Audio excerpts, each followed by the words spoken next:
10여 년 전 군 생활 중 처음 사진에 관심을 갖게 됐다는 심규동 사진작가. 제대 후 여행 잡지사, 웨딩 스튜디오 등 사진과 관련된 일을 해오다가 3년 전부터 고향인 강릉에서 본격적으로 작가의 길을 걷고 있다는데요. 사람들이 머무는 공간을 주제로 작품 활동을 해오고 있다는 작가의 작품 이야기를 들어봅니다.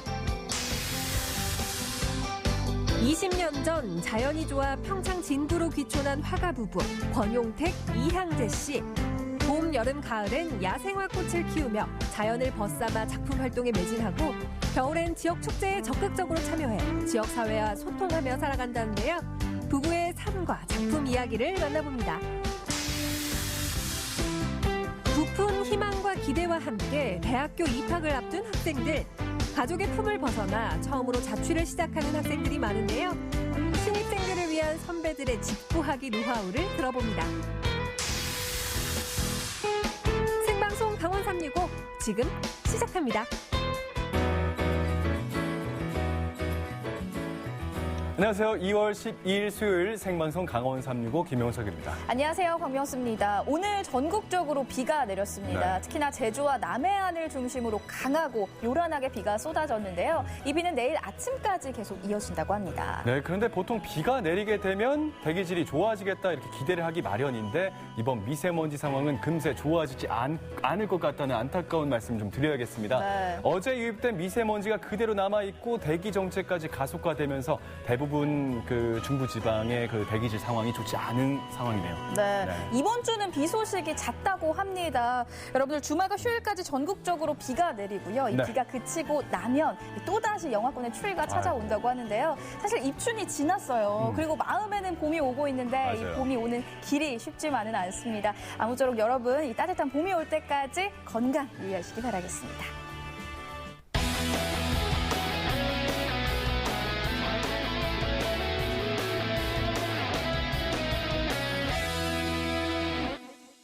네, 생방송 강원 365 오늘 소식 전하기 위해서 김기한 리포터가 함께 자리했습니다. 어서 오세요. 네, 안녕하십니까. 영화 감독 봉준호 감독에게 영화 기생충이 있다면 예. 이 생방송 강원 365에는 저 기환이가 있습니다. 네. 같은 기자 돌림이라는 걸 좀 말씀드리면서 예. 저는 말이죠. 강원도민 여러분들의 이 사랑을 먹으면서 강원도에 기생하고 있는 기생충 같다고 하면 좀 그렇네요. 아무튼 기환입니다. 예, 오늘도 제가 시청자 여러분의 그 옆에서 꼭 붙어 있을 테니까요. 한 시간 동안 어디 가지 마시고 끝까지 함께 해주시기 바라겠습니다. 알겠습니다. 본인이 강원 365에 기생충 같다고 말씀하셨으니까 불러드릴게요. 우리 기생충 우리 기환 씨께서 첫 소식 전해드릴 건데 네. 사진 작가분을 만나고 왔다는 그런 소문이 있어요. 일단 근데 다른 사람이 기생충 같다고 하니까 일단 욕 같긴 한데. 영어로 할까? 패러사이트? 네. 자, 어쨌든 제가 오늘 만나고 온 분은요, 강릉에서 활동하고 계신 젊은 사진 작가님입니다. 오, 사진 작가라고 하니까 사실은 제가 네. 굉장히 반가워요. 제가 왜요? 또 아마추어 사진 작가 아닙니까? 왜 그렇죠? 제가 셀카 잘 찍고요. 식당 가서 음식 나오면 음식 사진 그렇게 잘 찍어요. 이 정도면 사진 작가 아닐까 싶습니다. 예. 음식은 잘 찍는 거 인정. 근데 셀카는 못 찍으세요.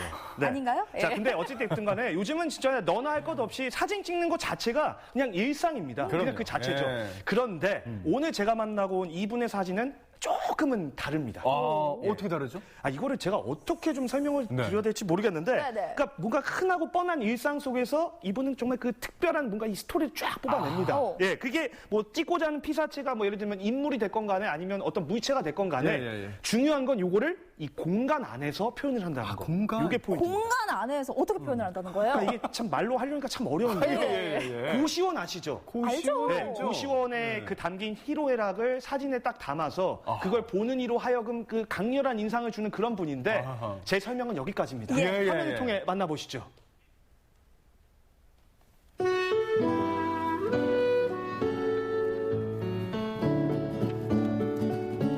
고시원. 글자 그대로라면 고시를 공부하는 사람들이 먹고 자고 공부하는 곳이지만요.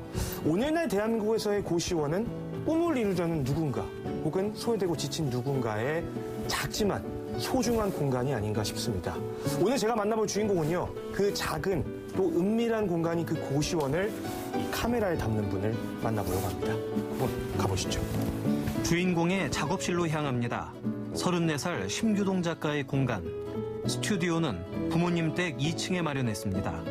그에게 공간은 어떤 의미일까요? 작가님의 이제 뭐 사진관 작업과는 좀 제가 말씀을 들어봐야겠지만은 뭔가 그 철학이 막 느껴지는 것 같아요. 입구에서부터. 예. 들어오세요. 와, 오. 이쪽으로 들어오세요. 요즘 가족 2층이죠. 네. 여기 보시면 이렇게 벽을 뚫었어요. 제가 인물 사진 찍으려고 했는데 거리가 안 나와서 우선 여기 벽을 뚫어야지 찍을 수 있겠다는 생각을 했고요. 이 공간이 어떻게 보면 저의 공간이잖아요. 그렇죠. 네.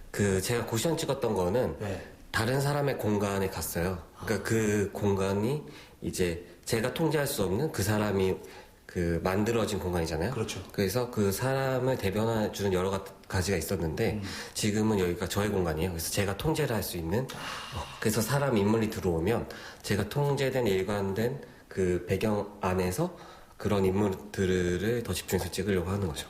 전공 철학이세요? 아유, 사진 전공 아니시고 철학 전공이신 것 같아요. 저 간호 전공입니다. 아, 왜? 너무 안면하신 굉장히 신기한 분이네. 이 안에 그 사진 액자가 있어가지고 보여드리려고. 작가님의 작품이? 네, 보내주시고 조심하시고요. 우와, 보물창고 되게 많은데? 구석진 공간 어디 하나 허투루 쓰지 않는 주인공. 문을 열면 새로운 세계가 펼쳐집니다. 그간의 작품들이 모여있는 미니 다락방. 꽁꽁 잘 싸. 하나, 둘 보물들이 쏟아져 나옵니다. 궁금해지는데요. 모습을 드러낸 건 그를 세상에 알려준 사진들인데요. 바로 고시텔, 여기도 사람이 산다 시리즈입니다. 신림동 고시촌, 세로 2m, 가로 1m 공간의 삶을 찍은 그의 작품들. 고시원 찍었던 게 요거 책이 있거든요. 네. 이게 어디에 있는 고시원이에요? 신림역이랑 엄청 가까워요. 아니, 강릉 고시원도 아니고 어떻게 서울 고시원을 이렇게 찍으셨어요? 강릉에 있으면 제가 어차피 집이 여기니까 고시원에 갈 이유가 없잖아요. 서울에 이제 여러 가지 뭐 아르바이트를 하든 뭔가 저도 이제 강릉에만 있고 싶지 않아서 갈 때마다 이제 고시원 생활을 했어요. 그 중에 한 곳이에요. 그러니까 작가님 원래 나고 자란 곳은 이곳 강릉인데 네. 이제 뭐 다른 일 때문에 서울에 얼마 정도 계셨는데요? 고시원 있는 거면 한 6년 정도 돼요. 그럼 그때 실제 머무셨던 그 고시원들을 이렇게 작품에 담으신 거예요? 여기서는 한 10개월 정도 살았어요. 1년 조금 안 되게. 네. 뭐 서울에 계시는 동안 물론 고시원에서 주로 생활을 하셨겠지만 그 여기저기 많은 데를 가셨을 텐데 그 많고 많은 장소 중에서 많고 많은 공간 중에서 왜 고시원이라는 공간을 택하셨는지 그게 지금 제가 어떻게 보면 근본적인 질문인 것 같은데. 제가 처음에 갔을 때는 이제 한 군대 전역하고 바로예요. 한 23살 막 이쯤이었는데 그 전에는 친구 이제 재수를 하거나 이러면 서울 가서 공부만 하는 곳이래요. 그렇죠. 고시원이. 네. 근데 가 보니까 막상 우선 직장인들이 잠깐 있거나 거기 아예 좀 살고 계시는 좀 나이도 좀 있으신 분들도 있더라고요. 네. 그래서 그냥 그렇구나 하고 쭉쭉쭉 이렇게 옮겨다니면서 고시원에 살았어요. 저는 자연스럽게 사람이 사는 주거 공간으로 된 거를 저는 인식을 하고 있던 거죠. 네. 근데 어느 날 이제 제가 고시원 산다고 얘기하니까 다른 사람한테 무슨 시험 공부를 하네요. 그래서 일반 사람들은 고시원이 아직도 그냥 공부만 하는 곳으로 알고 있구나. 그때 알아서 그런 이제 질문을 제가 들었을 때 기분이 좀 안 좋았거든요. 뭔가 제가 살고 있는 공간이 좀 부정당한 느낌이고 막 그래서 요거를 좀 알릴 필요가 있겠다. 제일 처음에는 국회에서 했어요. 국회의원 회관이라고 그 전시하는 공간이 있어요. 2층 로비에. 네. 그래서 그거 하고 그 뒤에 서울 시립미술관, 대한민국 역사박물관, 강릉 내려와서는 명주예술마당에서도 하고. 여러 군데서 이렇게 하셨군요. 네, 어쩌다 보니까. 그 현장에서 이제 그 사진 전시를 보신 어떤 관람객분들의 반응도 직접 살피셨을 것 같은데 네. 그분들은 어떻게 보셨다고 하던가요? 다 다양해요. 자기의 어떤 입장에 맞춰서 보더라고요. 근데 그냥 기본적으로 와 이렇게 좁구나 처음 보시는 분들이 되게 많았어요. 그래서 놀라신 분들이 대부분이고 외국인도 한번 왔었는데 첫 전시 때 자기가 한국에 왔는데 고시원 산대요. 근데 이제 그거를 이제 어디 얘기를 못 했는데 이게 사진 전시를 하고 기사가 된 거를 보고 나서 약간 위로받았다고 하더라고요. 그래서 아직까지도 인상 깊게 기억하고 있는 것 같아요. 근데 이게 그 전시도 전시지만 사실 어쨌든 그 사진들을 찍기까지 많은 어려움도 있었을 것 같은데 어떤 게 조금 어려우셨나요? 사실은 허락받는 게 제일 어려웠어요. 거기 나오는 인물이 얼마 안 돼요. 한 5, 6명 되고 다른 분들 하고도 더 친해졌어요. 사진에 안 나오신 분들도. 네. 그리고 더 찍을 만한 그런 공간, 그 자기의 생활 모습이 있는 분들도 많았는데, 친해져도 사진은 안 된다. 이게 허락 안 해주셔가지고 못 찍는 분들이 많았어요. 쉽지 않죠. 그러니까 초상권의 문제도 있겠지만 그보다도 내 어떤 삶의 공간, 나의 어떤 생활 모습들이 뭔가 이제 이게 불특정 다수에게 공개가 된다. 이게 조금 어떻게 보면 굉장히 큰 부담으로 다가올 수 있겠다는 생각이 들거든요. 그럼 어떻게 설득을 좀 하셨나요? 어떤 이유를 가지고 논리적으로 설득을 한 건 아닌 것 같아요. 그냥 진짜 친해진 거죠. 계속 있다 보니까. 그리고 거기서 찍혔던 분들은 자기의 어떤 공간이 나오는 게 부끄럽지 않아 하셨어요. 그냥, 그러니까 어떻게 보면 솔직한 거죠.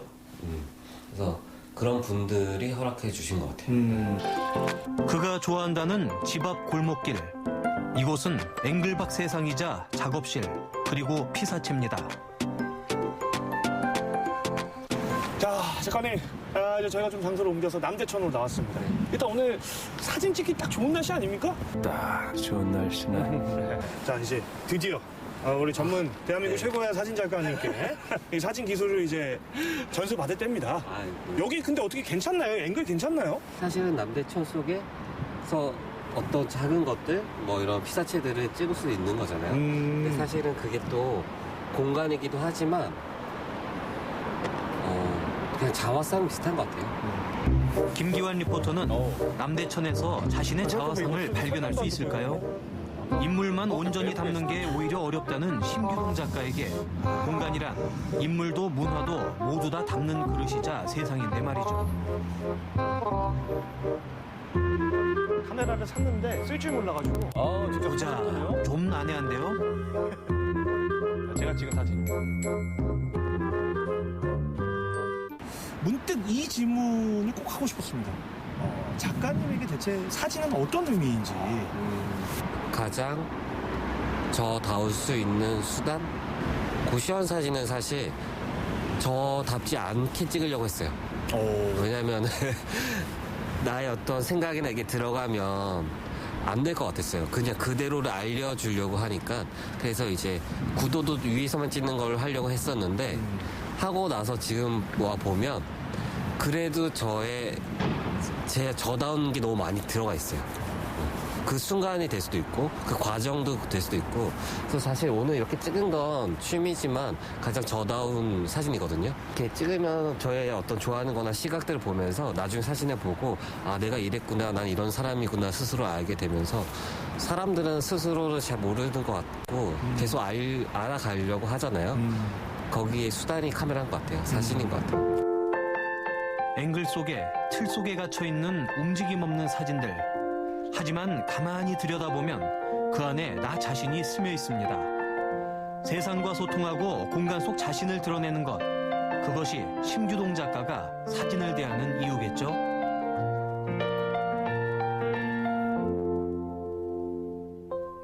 자, 어떠셨습니까? 사진 속에 뭔가 좀 깊은 의미가 담겨 있는 것 같지 않습니까? 느끼셨어요? 사진 너무 매력적이고요. 예. 우리 작가님이 또 굉장히 매력적이시네요. 여기 결혼하셨는데 또 외간 남자한테 그렇게 눈 돌리시면 안 돼요. 아니. 사진을 보셨어야죠, 명수 씨. 아니, 사진을 물론 봤죠. 예. 봤어요? 사실은 그런 거잖아요. 문자 메시지만 봐도 그 사람의 성격이라든지 스타일 모두 알 수 있거든요. 네. 저는 작가님의 사진을 보면서 작가님의 마음을 봤습니다. 예, 마음을 봤어요. 좋아요. 뭐 피사체죠. 뭐 사물이 됐던 사람이 됐던 깊게 관찰할 수 있으며 네. 또 아주 따뜻한 시선을 갖고 있고 자신이 하고자 하는 일을 반드시 이뤄내는 그런 스타일. 그렇게 읽으신 건가요? 봤죠, 예, 예. 네, 저랑 좀 봤어요. 비슷한 느낌이 있지 않나 예, 싶어요. 예, 어때요? 예. 옆에 있는데. 정확하십니다. 그래요? 예. 좀 괜찮아요. 오늘 좀 죄송합니다. 많이 아파요?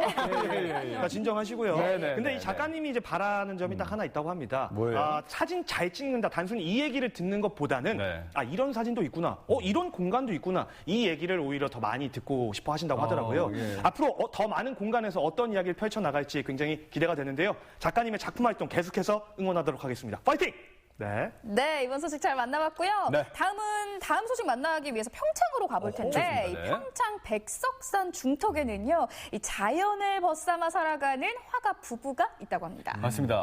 잘 나가던 서울 생활을 접고요. 이 평창으로 내려와서 작가 활동을 해온 지가 20년이 넘었다고 합니다.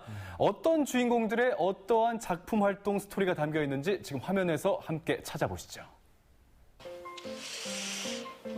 어떻게 담으면 가장 예쁘게 담길까? 뭐 하세요? 제가 오늘은요 좀 예술 활동을 해보려고 합니다. 이 아름다운 풍경을 바로 이곳 이 돌에 한번 담아보려고 합니다. 돌이요? 네. 돌에 그림을 그린다고요? 그림을 캔버스에만 그리는 줄 아셨죠? 돌에도 예술을 담을 수 있습니다. 그래서 오늘은 특별히요, 여러분. 이 돌에 아름다운 자연을 담는 화가 부부를 한번 만나보려고 하는데요. 오늘 정말 기대하셔도 좋습니다. 여러분 함께 만나러 가보실까요? 돌 위에 그림을 그리는 남자 권용택 작가, 그리고 들꽃을 키우며 평창의 야생화들을 화폭에 담아내는 이향재 작가. 부부의 산골 생활은 어떤 모습일까요? 권용택, 이향재 작가의 그림 그리는 인생 속으로 들어가 보시죠. 평창군 진부면 하옥의 마을, 해발 1300여 미터 백석산 중턱에 두 부부의 보금자리가 있습니다. 비탈진 산길을 한참이나 오른 뒤에야 만날 수 있는 산골 중의 산골인데요. 부부는 지금으로부터 20여 년 전 도시 생활을 접고 이곳으로 들어와 하옥의 그림터란 화실 겸 갤러리를 꾸몄습니다. 이후 왕성한 작품 활동을 이어오고 있는 권용택, 이향재 부부. 와, 돌에 그림을 그리신다는 얘기를 들었는데 직접 보니까 너무 신기해요. 아니 근데 어떻게 여러 가지 캔버스들이 있는데 왜 하필 돌에다가 그림을 그리시게 된 거예요?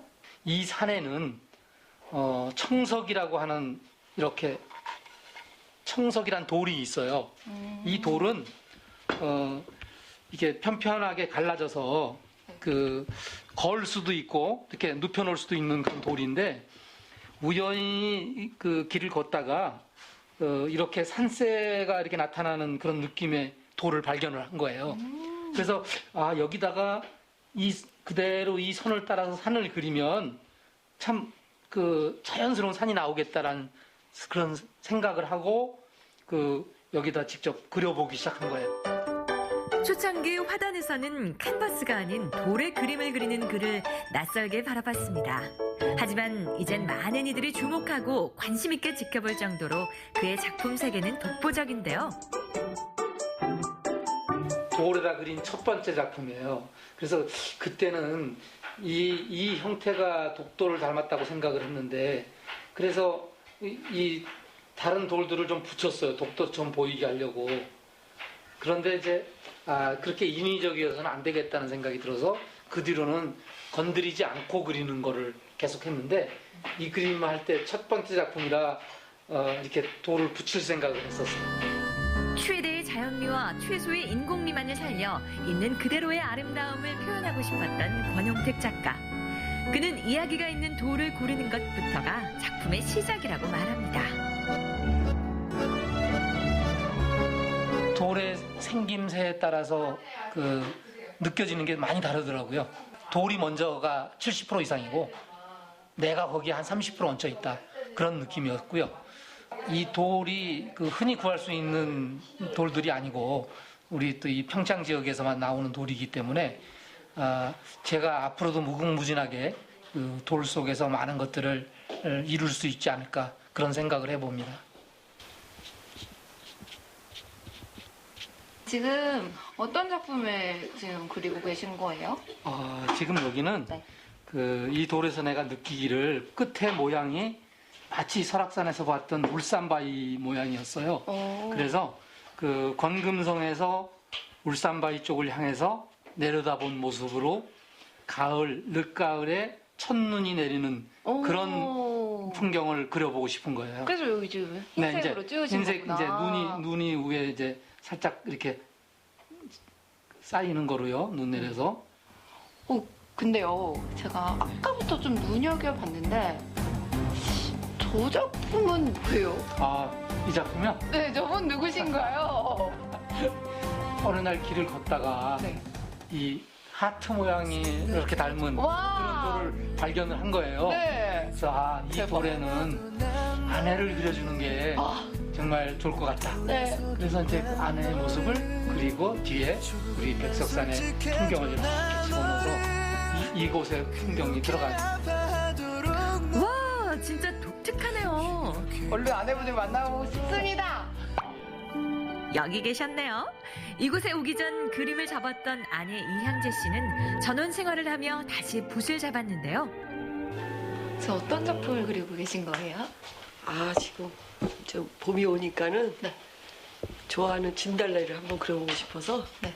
이렇게 떠올리면서 내가 키웠던 진달래를 그려보려고요, 지금. 따뜻한 봄이 오면 백석산의 아름다운 야생화 450여 종을 가꾸며 자연을 벗삼아 살아가는 이향재 씨. 당연히 그녀의 그림 소재는 사시사철 피고 지는 들꽃입니다. 꽃을 사랑하는 그녀의 작품에선 언제나 진한 꽃향기가 나는데요. 제가 듣기로는 이곳 평창에 처음부터 거주한 게 아니라고 들었거든요. 그렇죠. 평창에 온 게 한 20년? 진짜요? 예. 귀촌한 거지, 일종의.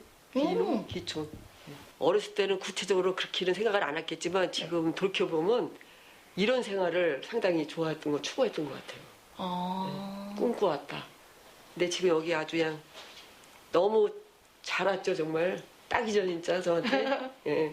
좀 힘든 점도 있지만 그 외에는 너무 좋은 것 같아요. 그림 소재도 되고 가꾸면서 이렇게 보고 느끼기도 하고 삶 그 자체인 것 같아요.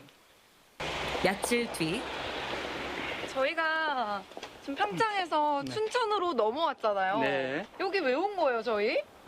오늘 여기서 네. 우리 강원도 지역에 그 리얼리즘 미술을 하는 작가들이 춘천시 문화재단 초청으로 전시회가 있어요. 네. 그래서 오늘 그 발표회 개막식 날이라 개막식은 따로 하지 않지만 그 작가들도 같이 좀 만나보고 그림도 보고 그러려고 왔습니다. 1980년대 후반 민중미술에 눈떠 환경운동 등 시민사회활동에 적극적으로 나섰던 권용택 화가. 민중화가로서도 왕성한 활동을 이어왔는데요. 네, 여기를 좀 제대로 좀 야무지게 보고 가고 싶은데 오늘 전시 어떤 주제예요? 리얼리즘의 오늘이라고 하는 그런 전시인데 리얼리즘이라고 하는 것이 이제 그림으로 치자면 이제 아주 사실적인 그림을 그리는 것뿐만이 아니라 사회의 실상을 그대로 이제 그려내는 것, 반영해내는 것, 그것이 이제 미술에서의 리얼리즘이라고 할 수 있습니다. 그래서 우리 현재 삶이라든가 또 우리 사회 현상이라든가 모든 것들을 이제 다 작가들이 아주 시의적절하게 하고 싶은 얘기를 이제 마음껏 펼치는 그런 전시가 리얼리즘 전시라고 하겠습니다. 우리나라에서 리얼리즘 작가로 가장 유명한 신학철 선생님 작품. 이 작품이 우리나라 현대사 옛부터 지금까지의 모든 이야기를 그려낸 정말 모범적인 작품 중에 하나예요. 어두운 현실을 딱 담아낸 느낌이 맞아요. 질곡의 시대를 넘어서 지금 정말 살기 좋아지는 민주화 시대로 계속 넘어가고 있잖아요. 네. 그러니까 하나하나씩 좋아지는 거, 결코 실망하지 않고 하나씩 이렇게 변해가는 것을 그리는 거죠.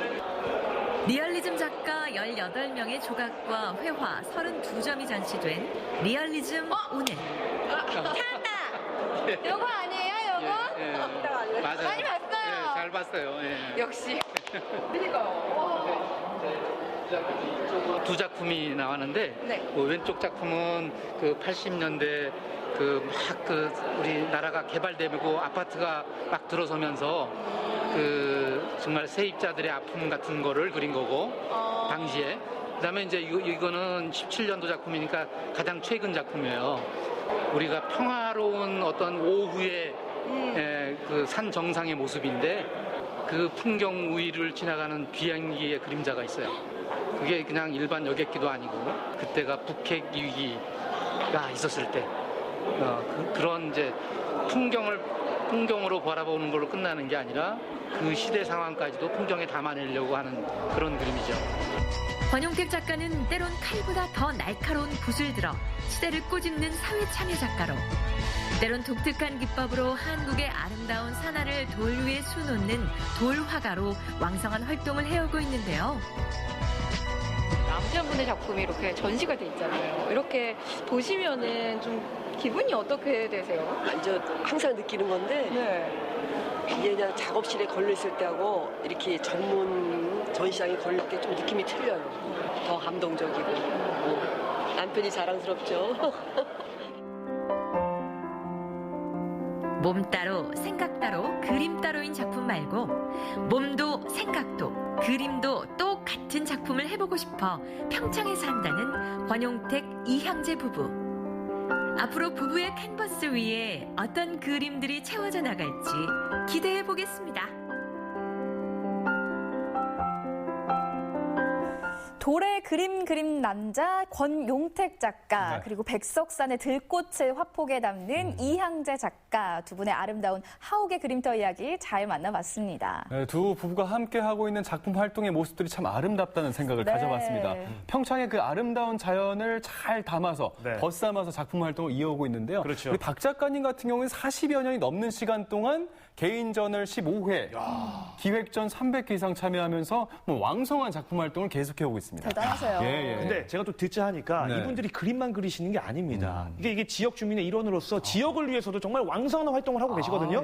권 작가님에 대한 제가 정보를 조금만 더 드리자면 이 권 작가님은 평창 송어축제 홍보국장님이세요. 그래서 겨울만 되면 그냥 오대천 그 축제장에서 아예 거주를 하신답니다. 그러니까 이제 봄, 여름, 가을에는 그림 그리고 그다음에 겨울에는 축제, 이 지역 축제를 위해서 정말 발벗고 봉사하시는 이 모습 참 감사한 일이면서도 대단하다. 대단하시죠. 부부 일심동체라고 이향재 작가님도 마찬가지입니다. 지역을 위한 봉사 정말 많이 하고 계시거든요. 지금껏 송어축제에서 무료로 식당에서 봉사를 하셨고요. 또 김장축제에서도 발벗고 나서면서 지역을 위해서 애쓰고 계시다고 합니다. 그렇군요. 본인들을 위한 작품 활동도 계속하면서도 또 지역민으로서 그 일원의 역할을 톡톡하게 해내고 계신 부부 작가의 스토리 잘 들어봤습니다. 앞으로도 두 분의 작품 활동 정말 왕성하게 펼쳐지기를 응원하고 기대하고 있겠습니다. 박수 한번 쳐드리죠. 그럴까요?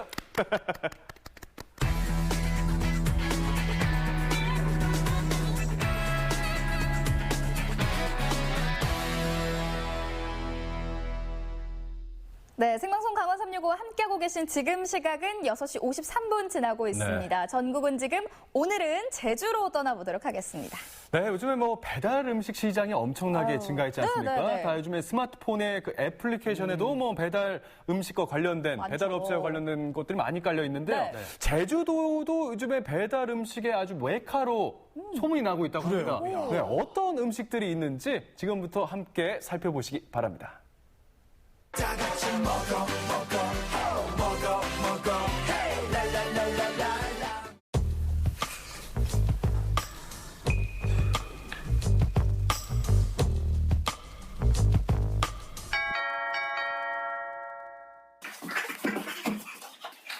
배달 왔어요. 별빛이 내린다. 당신이 내게 온 순간 저는 행복해지기 시작했습니다. 당신을 기쁘게 하는 무수한 배달 음식들. 결국 우린 모두 배달의 괜당이었어. 뭐 사람들이 뭐 보통 이렇게 뭐 아침에 일어나서 간단하게 뭐 모닝빵을 먹고 커피에다가 뭐 이렇게 즐기시는데 가볍게 순대볶음에다가 아주 가볍게 감자탕 먹고 그 다음에 디저트로 커피에다가 모닝빵 먹는 거 아니에요? 저는 그래요. 그냥 뭐 먹어보도록 하겠습니다. 감자탕도 우리 괜당이었어. 감자탕이 굉장히 유명한 곳입니다. 여기는 오가피를 넣어서 국물을 또 내신다고 해요. 왜 나가? 응? 집에 있으면 이렇게 따뜻하게 금방 만든 것처럼 이렇게 먹을 수 있는데 바로 해장. It's 당면 타임. 먹어보자.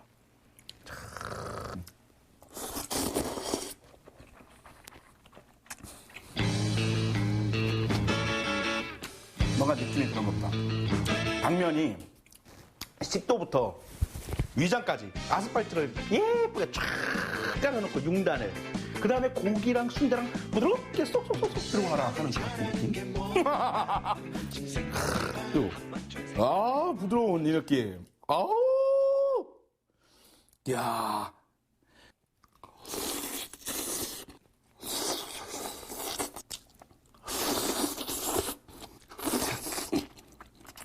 감자탕에 이 뼈를 깨끗이 안 먹는 분들 너무 화나.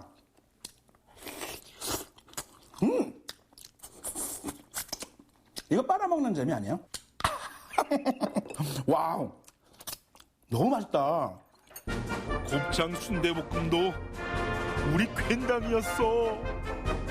감자탕집인데도 불구하고 이 순대볶음이 굉장히 유명하대요. 그런 이유를 알겠어요. 오픈하자마자 온 집안을 풍기는 이 순대볶음의 그 향긋한 그 향기, 고기의 향과 그 깨순, 그 깻잎의 그 향긋한 향. 일단 순대가 맛있어. 순대가 맛있네. 따로 먹어도 맛있지만 같이 먹으면 더 맛있답니다. 외쳐 흰밥. 국물을 싹 뿌려주고 흰쌀밥 위에 이렇게 탁. 이건 또 비비면 안 돼. 응? 이런 건 또 비비면 안 돼. 제가 말했죠. 밥은 입 찢어질 만큼 많이 먹는 거라고요. 와, 행복하다.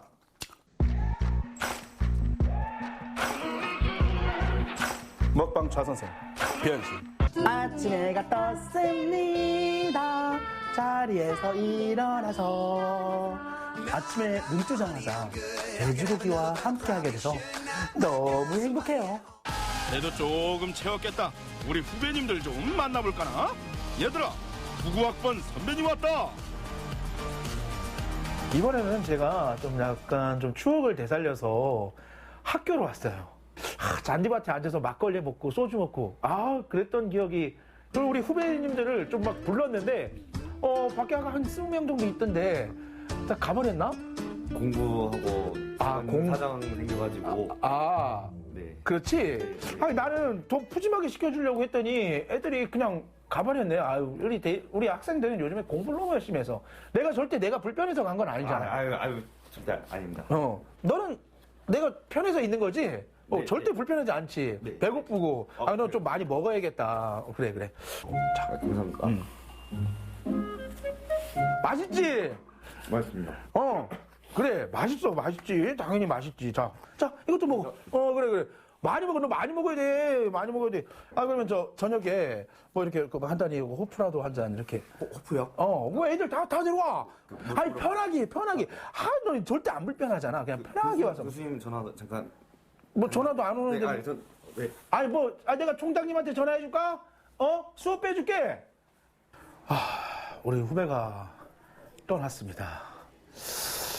다른 후배들이 올 것 같진 않아요. 그래도 괜찮아요. 저에겐 항상 음식이 있잖아요. 이 아라동 일대에 맛있는 피자집, 이쁜 김밥이랑 맛있는 떡볶이를 파는 곳에서 음식을 주문해 봤습니다. 자, 한번 먹어보도록 하겠습니다. 자, 듬뿍.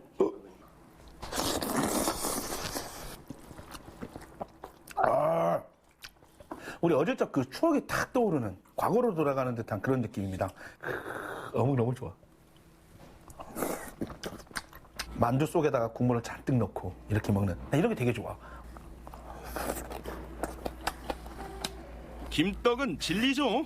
떡볶이 양념으로 촉촉하게 샤워한 김밥. 좋다. 응?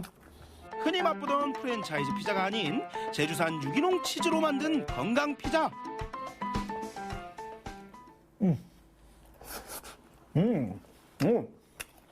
금방 나온 그 우유, 구수한 그 우유의 향이 날 정도로 그 정도는 향이 좋습니다. 풍미가 좋아요. 그리고 안에는 이렇게 단호박을 이렇게 넣어서 색감도 굉장히 이쁘고 치즈가 굉장히 풍미가 좋아요. 빵 끝까지 바삭합니다. 피자 떡볶이 좋아 우리 김밥 떡볶이 너무 사랑해. 제주의 수많은 우리 젊은 대학생 여러분, 불편해하지 마시고 저랑 함께 하실래요? 마지막 한 끼는 고급지게 먹겠어요. 오션뷰 레스토랑이 인기라지만 전 그냥 오션으로 가겠습니다. 학생과 함박 스테이크도 우리 괜당이니까요. 배달 음식 세 번째 음식은 정말 제가 이렇게 옷을 갖춰 입지 않을 수가 없는 그런 음식입니다. 제가 한번 배달 온 그 박싱을 열고 지금 세팅을 해봤습니다. 이렇게나 푸짐하게 구성이 대단합니다. 박스에서 열어서 하나씩 꺼내봤어요. 대단하지 않습니까? 와, 이거에다가 족발 하나가 그냥 떡하니. 자, 배달 음식이 이 정도입니다. 배달 음식. 그럼 한번 먹어보도록 할게요. 겨울바다 앞에서 우아하게 칼질하는 남자. That's me. 숯불에다가 구우셨네. 불에다 구운 거예요, 이거는. 분량이 굉장히 납니다. 씹는 맛이 굉장히 좋아요. 고기의 그 씹는 맛이 굉장히 좋으면서 안에는 부드럽게. 이렇게 먹다가 이걸 먹어야 돼. 또 저는 이것만 먹어도 지금 굉장히 지금 감동을 먹고 이런 게 다 있어라고 생각이 드는데 이게 메인이에요. 이름 슈바인 학센. 특징 촉촉하고 바삭한 독일식 족발. 이제 시식 브리핑 이어집니다. 그 전에 칼집난 부분을 공략해서 살 분리.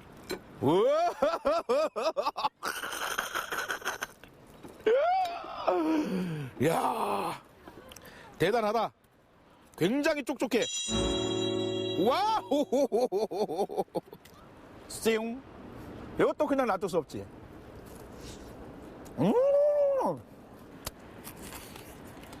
족발은 배신 안 해. 맛있게 구워 잡내는 싹. 식감은 와. 여기 보세요. 이 학생은 이 껍데기를 먹는 거죠. 이 바삭바삭한 이 껍질. 콜라겐을 이렇게 튀겨놓은 거. 맛이 없으면 반칙. 홀그레인 머스타드 이런 걸 듬뿍 발라서.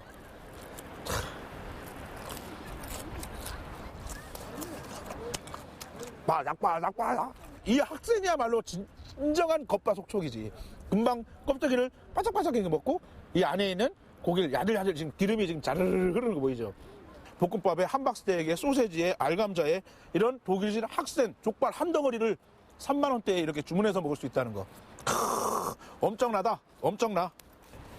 정말 맛있는 음식이 쏟아지는 해변으로 가요. 해변으로 가요. 배달 음식에는 한계가 없다. 배달의 괜당을 꿰뚫어 버렸다. 오늘도 맛있게 잘 먹었습니다. 지냈습니다. 하나, 둘, 셋.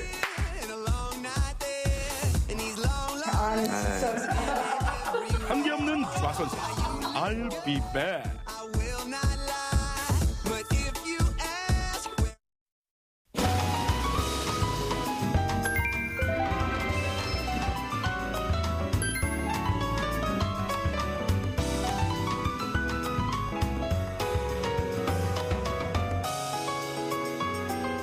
네, 사람이 살아가는데 꼭 필요한 것, 의식주라고 하잖아요. 어떤 것을 먹는지, 어떤 것을 입는지, 또 어느 곳에 사는지가 굉장히 중요한데, 네. 그래서 그런지 몰라도요, 요즘 이 집을 구해주는 TV 프로그램도 나왔고요. 예. 또 각종 어플리케이션도 많이 나와 있죠. 그렇죠. 뭐 스마트폰으로 다 이렇게 직접 돌아볼 수가 있긴 네. 한데요. 그래도 이렇게 발품을 팔아서 직접 돌아보고 만져보고 그 공간에 들어가 보고 이거에 비하면 뭐 비할 건 안 되지 않겠습니까? 네. 아, 이제 얼마 뒤면 개학철이잖아요. 요즘 대학가 주변은 집 구하기가 한창이라고 하는데 본인들의 그 갖고 있는 그 경험을 토대로 좋은 집을 구하는 노하우를 전수해주는 분들이 있다고 합니다. 좋다. 어떤 분들인지 지금부터 함께 만나보시죠. 이제 얼마 안 있으면 대학교 개강 시즌. 엄마 아빠의 따뜻한 품을 떠나 나 혼자만의 시간을 갖게 될 텐데요. 그 시작은 바로 집 구하기. 자취에 대한 로망과 기대로 가득하겠지만 사실 어설픈 새내기들에게 집 구하기란 가슴 떨리면서도 쉽지 않은 일입니다. 그런 새내기들을 위해 발벗고 나선 선배들이 있는데요. 선배님들, 내 방 좀 구해줘요. 춘천의 한 대학교. 후배 사랑으로 가득한 선배들이 있다는데요. 안녕하세요. 저는 한림대학교에 재학 중인 여의주 황석지입니다. 오늘 저희가 여기 나온 이유는 이제 새로 입학하는 신입생 친구들에게 좋은 방 이런 걸 소개해 보려고 나왔어요. 네, 저희는 벌써 자취 1년 차잖아요. 사실 처음 자취할 때는 뭐 예산, 보안, 또 학교랑의 거리 이런 걸 다 신경을 써야 되다 보니까 정말 막막했던 기억이 있어요. 근데 자취를 1년 한 지금 옛날보다 지금 더 잘할 수 있을 것 같아서 여러분에게 자취방을 소개해드리려고 합니다. 선배들이 추천하는 방, 선빵! 그렇다면 재학생들은 자취방을 구할 때 어떤 점을 가장 신경 쓸까요? 친구들 왔을 때 재밌게 놀 수 있는 방음? 층수랑 아무래도 여자다 보니까 층수, CCTV 있는지 그리고 벌레 나오는지 이런 거 보는 것 같아요. 깐깐한 선배들의 추천 속에서 첫 번째 방 오픈. 깔끔한 화이트톤에 없는 게 없는 풀옵션이네요. 전체적으로 화이트톤이어서 너무 깔끔한 방 분위기가 나는 것 같아. 조금. 그리고 내가 이 집에서 가장 제일 소개하고 싶은 건 이렇게 앞에 거울이 있는데 이게 단순한 거울이 아니야. 거울 아니야? 뭐야? 짠! 붙박이장이어서 안에 옷장인데 오늘 옷을 막 넣어놓을 수가 있어. 근데 이게 원래 옷장이 앞으로 튀어나오는데 이렇게 붙박이장이어서 방을 더 넓어 보이게 할 수도 있고. 침대에서도 느껴지는 섬세함. 머리맡에 있는 간접 조명과 수납 공간으로 분위기와 공간 활용도까지 놓치지 않았네요. 침대 밑도 서랍으로 만든 센스. 근데 중요한 게 있어. 너 빨래 어디서 말릴 거야? 여름에 방 안에서 빨래 말리면은 냄새 진짜 많이 나는 거 알지? 또 이 집은 빨래 말릴 공간이 준비되어 있다고. 이 베란다를 보면은 여기가 일반 베란다들보다 좀 더 넓어. 그래서 여기서 빨래 넣을 수 있어. 빛은 잘 들어? 빛이 안 들면 빨래가 안 마르는 거 알지? 이 집이 남향이야. 근데 남향이라도 앞에 바로 건물 있고 그러면은 빛이 다 가려진다고. 이게 따닥따닥 붙어 있을 거 아니야. 건물이랑 차이가 많이 나서 빛 뜨는 건 진짜 아무 문제가 없어요, 이 집. 근데 방이 이 정도면은 좀 비쌀 것 같은데? 얼마야, 방? 방이 300에 45. 45? 35 아니고 45? 45. 학생한테 얼마나 부담스러운 가격이야. 아, 부담스럽다? 솔직히 인정. 근데 이 시설 갖추고 있는데 그 정도 가격 아니면 주인분은 어떻게 먹고 사셔? 이 시설 다 갖추고 그 정도 가격이면 그래도. 그럼 난 어떻게 먹고 살아? 너무 비싸다.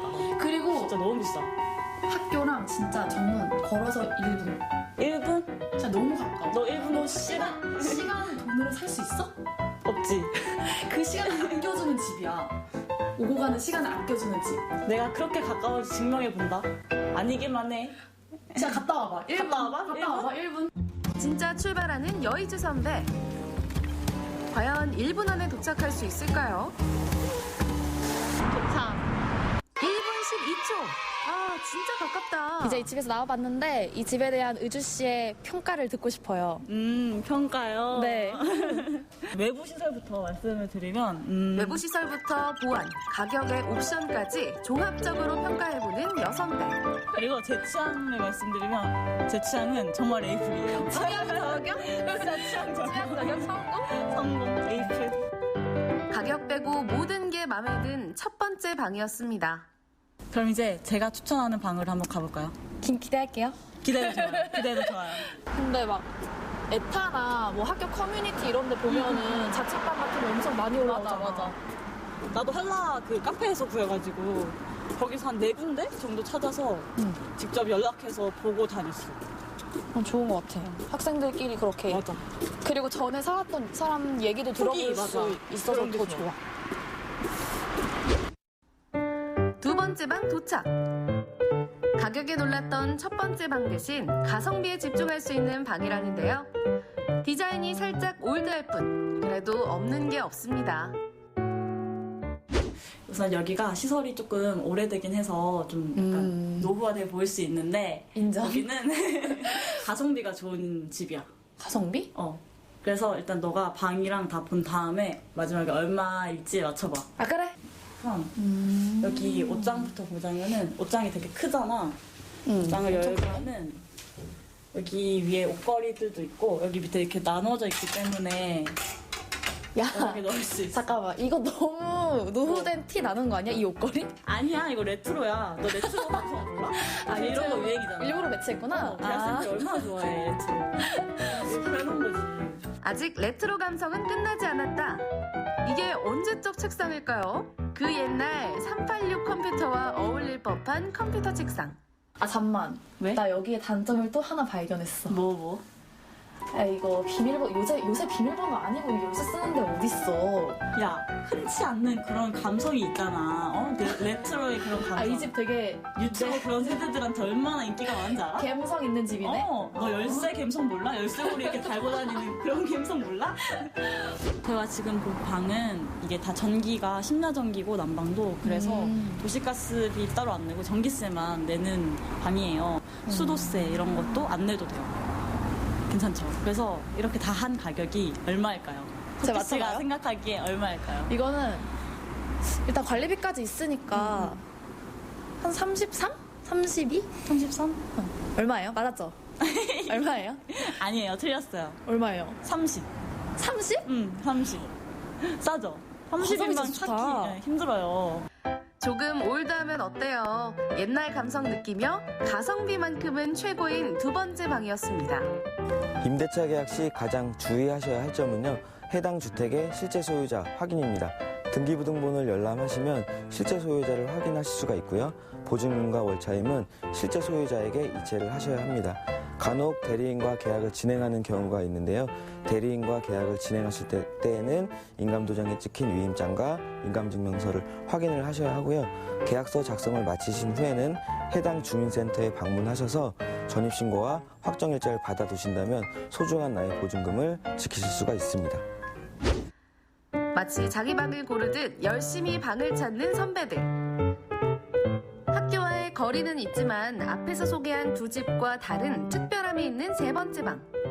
저희가 지금까지 방 2개를 봤는데요. 아무래도 저희가 학생들이다 보니까 저희 소개하는 데 안무는 있어서 조금 미흡한 부분들이 있었는데 그래서 제가 전문가를 모셨습니다. 공인중개사 전문가님 네, 안녕하세요. 소개해드릴게요. 네. 안녕하세요. 강원도 춘천은요, 대학생들이 많은 도시다 보니까 여러분들에게 낭만의 컨셉에 맞는 오늘 이 방을 준비를 해드렸고요. 이따가 마지막 부분에 비장의 무게를 들고 왔으니까 그 부분도 이따가 설명을 해드리도록 하겠습니다. 방은요, 1.5룸이라고 해서 주방 분리형 원룸이고요. 주방과 방이 따로 분리가 되어 있어서 생활하시기에 상당히 편리하실 것 같아요. 내 눈으로 둘러보자. 이건 넓은데 수납장이? 진짜? 짐 같은 거 되게 좋을 것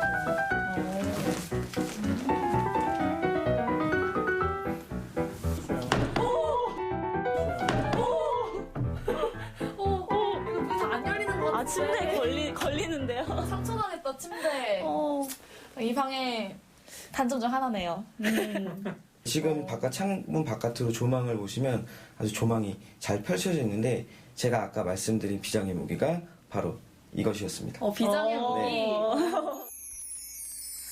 창밖으로 얼굴을 내밀면 나타나는 풍경. 어느 것 하나 막힘이 없습니다. 춘천 시내의 모습이 한눈에 들어오는 시티뷰. 가슴이 뻥 뚫릴 것 같네요. 아무래도 대학생들이 유흥을 네, 즐기잖아요. 네, 네. 술도 네, 많이 네. 마시고. 네. 근데 여기가 술집이랑은 거리가 어떻게 되나요? 사실상 술집하고는 거리가 좀 떨어져 있고요. 아까 말씀드린 대로 이 뒤편에 베란다와 아주 멋있는 조망이 있기 때문에 학교에서 오시는 길에 맥주 많이 사서 오셔서 이 주택에서 맥주를 드시면 더 좋을 것 같아요. 술집까지 굳이 가지 마시고요. 네. 분위기에 취하겠네요. 분위기에 아주 홀딱 취하실 거예요. 네. 유흥 문화보다는 내 집 사랑. 선배들이 사랑한 세 번째 방이었습니다. 지금까지 저희가 총 3개의 방을 같이 둘러봤는데요. 첫 번째 방은 좋은 시설과 또 학교랑 가까운 거리가 장점인 방이었죠? 네, 이제 두 번째 방은 가성비가 굉장히 좋은 방이었고 세 번째 방은 시설과 또 전망이 좋아서 낭만이 있는 방이었습니다. 이 영상 보시는 신입생 여러분들이 각자 취향에 맞게 참고하셔서 더 좋은 집 고르시면 될 것 같아요. 맞아요. 사기 안 당하시고 꼭 좋은 방 구하길 바랄게요. 지금까지 선배들이 추천해주는 방 선방이었습니다. 안녕! 너의 영원한 재혼으로 안아줘. 이래서 경험이 무섭다, 중요하다 이런 말을 하나 봅니다. 선배들이 추천해주는 방, 선방, 이름도 참 잘 지었어요. 그러니까요. 물론 뭐 자치 경력 1년밖에 안 돼서 뭐 자치 경력이 오래된 영수 씨가 봤을 때는 귀여운 수준이겠지만요. 1년 동안 본인들이 보고 배우고 느낀 점들을 정말 가감 없이 잘 전달해주지 않았나 싶습니다. 맞습니다. 그리고 또 집을 볼 때 사실 그냥 눈으로만 보는 게 아니라 물도 한번 틀어봐야 되고요. 그렇죠. 변기도 한번 내려봐야 되고 중요한 거 가까운 곳에 편의시설이 있는지 꼭 살펴보셔야 되거든요. 이런 부분들 꼼꼼하게 한번 살펴보시길 바랄게요. 그러니까 이게 신입생들 입장에서는 굉장히 막막할 수밖에 없거든요. 근데 이제 선배 입장에서 딱 이걸 알려주니까 좋은 꿀팁이 됐을 것 같습니다. 그리고 이제 가격만 놓고 보면 후회하는 순간이 반드시 오거든요. 이래서 가격 말고도 정말 말씀하신 것처럼 다양한 조건을 좀 따져서 방 잘 구해보시기 바라겠습니다. 아유, 저희가 준비한 소식은 여기까지였는데요. 김기한 리포터가 1시간 동안 함께해 주셨습니다. 오늘 어떠셨어요? 너무 알찼죠. 저는 앞서서 제가 이제 봉준호 감독의 영화 기생충 이야기를 잠깐 했었는데 이 말씀을 꼭 드리고 싶어요. 적공지탑 불타라는 얘기가 있습니다. 굉장히 어려운 사자성어 같지만 우리말로 하면은 이제 공든탑이 무너지랴라는 이 속담과 이제 일맥상통하는 이야기입니다. 그 기생충이 이제 오스카상을 4관왕이나 수상했지 않습니까? 그렇죠. 정말 대한민국 영화 역사 100년 역사상 정말 최고의 쾌거가 아닌가 싶은데 그 봉준호 감독의 그 영화를 제작하는 그런 과정이나 주변 지인들의 이야기를 들어봤더니만 정말 꾸준한 노력, 정말 꾸준한 정말 노력 이것 말고는 그 다른 말로 표현할 방법이 없더라고요. 그래서 사실 그걸 보면서 대한민국 국민으로서 너무나 자랑스러웠고요. 요즘에 코로나19 이 소식 때문에 좀 많이 심란했지 않습니까? 대한민국 국민들에게 좋은 소식을 들려주셔서 너무나 감사드립니다. 아울러서 이 코로나19를 퇴치하기 위해서 지금 전 세계적으로 노력이 계속해서 이어지고 있지 않습니까? 이 노력 또한 반드시 빛의 발알이라 보면서 빨리 바이러스가 좀 사라지고 우리 국민들 또 전 세계인들이 건강한 빨리 그 일상을 찾았으면 좋겠습니다. 좋은 말씀 감사드리고요. 기원 씨가 적공지탑 불타 이것만 기억하시면 알겠습니다. 365의 기생충 김기한 리포터 오늘도 함께해 주셔서 고맙습니다. 네, 고맙습니다. 네, 생방송 강원 365 이번에는 도내 행사 안내해 드릴게요. 횡성 소망 이름학교 졸업식이 2월 15일 오후 1시 30분 횡성 문화예술회관에서 열립니다. 그리고 얼음나라 화천에서 열리는 화천 산천어 축제가 2월 16일 일요일까지 화천군 일대에서 열리고요. 국내 판화기획전 일상의 은유전이 3월 15일 일요일까지 인제 내설학 미술관에서 진행이 됩니다. 마지막으로 미술로 사회 참여 의식을 표현한 기획전시회 리얼리즘 오늘이 2월 26일 수요일까지 춘천 문화예술회관 전시장에서 개최됩니다. 외출 계획에 참고하시길 바랄게요. 네, 끝으로 우리 귀한 씨가 정리 좀 잘 해줬지만 이 코로나19로 인해서 마스크 구하기가 정말 하늘의 별 따기다 이런 말이 있습니다. 실제로 마스크 구입하러 가면요 보통 많은 분들이 KF94 등급, 뭐 N95등급 이렇게 고기능성 마스크를 많이들 찾다 보니까 자연스럽게 이렇게 수요가 높아지면서 가격도 상승하고 찾기도 많이 힘들어졌는데요. 전문가들에 따르면요 일상에서는 KF80이나 뭐 일반적으로 쓰는 뭐 수술용 일회용 마스크 정도면 충분하다고들 말씀을 합니다. 이렇게 등급이 올라가면 그만큼 필터 기능이 좋다는 얘긴데요. 그렇죠. 그만큼 공기를 또 차단하기 때문에 사실은 호흡기 질환이나 폐 질환이 있으신 분들 그리고 노약자분들은 오래 마스크를 착용하면 오히려 또 문제가 될 수도 있다고 합니다. 그렇군요. 또 이렇게 빨아 쓸 수 있는 면 마스크를 많이들 착용하시는 걸로 알고 있는데요. 이 면 마스크는 사실상 방한용입니다. 그렇기 때문에 기능적으로 뭐 바이러스를 차단하거나 미세먼지를 막아주는 필터의 기능은 많이 떨어지거든요. 그리고 일회용 마스크 착용법 중에 가장 중요한 건 이름 말 그대로 일회용입니다. 한 번만 사용하시고 아깝더라도 버리셔야 되는데 좀 더 오래 사용하기 위해서는 아무래도 이렇게 벗고 쓰실 때 면을 좀 만지기보다는 끈을 잡고 이렇게 풀어주시는 게 중요하겠습니다. 좋은 팁이 될 것 같습니다. 그리고 또 마스크를 착용하시는 분들이 이 실외에서는 많이 착용을 하나 실내로 들어오면 또 벗는 경우가 참 많거든요. 그런데 기침이나 재채기에서 나오는 물방울이죠. 저희가 비말이라고 하는 것들은 사실은 실외에서는 잘 퍼지고 실내에서는 오히려 접촉이 많아서 노출이 될 위험이 많다고 하니까요. 실내에서 마스크 착용하시는 것 꼭 기억하시길 바라겠습니다. 네, 생방송 강원 365 오늘 저희가 준비한 소식은 여기까지고요. 저희는 다음 주 이 시간에 다시 인사드리겠습니다. 함께해 주신 여러분 고맙습니다.